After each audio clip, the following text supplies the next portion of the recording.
હવે duplicate cement પધરાવવાનો ખેલ સુરતમાં હલકી ગુણવત્તાની સિમેન્ટ પધરાવવાનું કારસ્તાન સામે આવ્યું। અલ્ટ્રાટેક સિમેન્ટના નામે હલકી કક્ષાની સિમેન્ટનું વેચાણ થયું। વડોદરા પોલીસે સિમેન્ટની 410 બોરી જપ્ત કરી।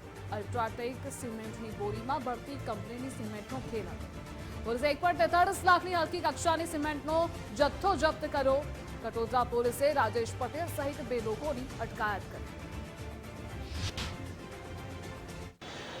ખડોદરા પોલીસ સ્ટેશનમાં બ્રેડલાઇનર સર્કલની નજીક એક જગ્યાએ સિમેન્ટ ઉતરતો હતો, જેમાં અલ્ટ્રાટેક સિમેન્ટ કંપનીનો સિમેન્ટ હતો।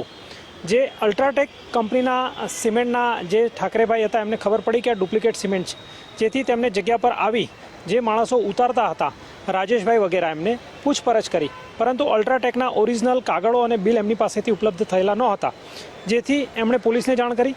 પોલીસે જગ્યા પર જઈ તમામ હકીકતની વેરીફાઈ કરી અને વેરીફાઈ કરતાં ધ્યાને આવ્યું કે આ ડુપ્લિકેટ સિમેન્ટ અલ્ટ્રાટેકના નામે બજારમાં વેચાણ થઈ રહ્યું છે, જેથી રાજેશભાઈ ઠાકરેની ફરિયાદ લઈ પોલીસે ગુનો રજીસ્ટર કરી જે ભાઈ સિમેન્ટ ઉતારવા આવ્યા હતા તથા જે લંબુ નામના કોઈ માણસ પાસેથી તેમણે ખરીદેલું છે।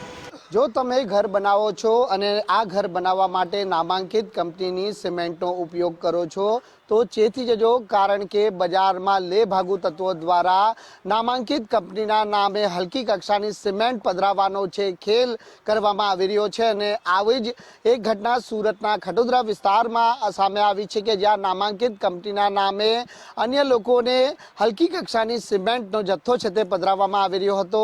તસવીરો સીધો બતાવવાનો પ્રયાસ કરીશું। સુરતના ખડોદરા પોલીસ મથકની હદની અંદર જે પ્રમાણે આ સિમેન્ટનો જથ્થો છે ઉતારવામાં આવી રહ્યો છે તે તમામ નામાંકિત કંપનીના નામે પધરાવવામાં આવી રહેલો હલકી કક્ષાનો સિમેન્ટનો જથ્થો છે। અને આ બાબતની જાણકારી જ્યારે ખડોદરા પોલીસને કંપની દ્વારા કરવામાં આવી ત્યારે પોલીસ અને કંપનીના અધિકારીઓએ સ્થળ ઉપર છાપો માર્યો હતો, જ્યાંથી અલ્ટ્રાટેક નામની સિમેન્ટો મળી આવી, પરંતુ અંદર રહેલી સિમેન્ટ છે તે હલકી કક્ષાની હતી, કારણ કે અલ્ટ્રાટેક સિમેન્ટનું કોઈ પણ પ્રકારના જે દસ્તાવેજી પુરાવા કે બિલ છે તે રાજેશ પટેલ નામના વેપારી પાસે મળી આવ્યા નહોતા।